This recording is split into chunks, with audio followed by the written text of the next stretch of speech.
जी अस्सलाम वालेकुम दोस्तों, ये बच्चा कह रहा है, ये प्यारे प्यारे बच्चे कह रहे हैं जो यहाँ नहा रहे हैं, कहते हैं यार हमारी भी वीडियो बनाओ, तो इनसे गपशप लगाते हैं। पर टुब्बी मार, चल पोतर टुब्बी मारी में। ये देखिए दोस्तों, ऊंचा है हाँ पोतर ने सावल क्या किमें लगता है खड़े हैं?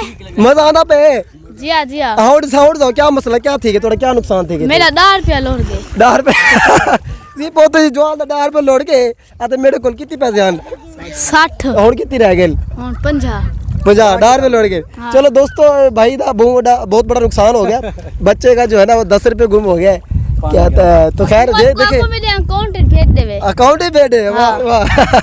ये देखो जो हुकूमत वालों को चाहिए कि जो उनका नुकसान हुआ 10 रुपए उनके अकाउंट में भेज दे। तो ये दोस्तों ऐसे बच्चे एंजॉय कर रहे हैं, देखें जनाब इधर भी छोटे छोटे बच्चे हैं, इस तरफ भी देखें ये रहे बच्चे छोटे छोटे। तो आगे बनाते दोस्तों, इस वीडियो को अगर अच्छी लगे इसको शेयर कीजिएगा।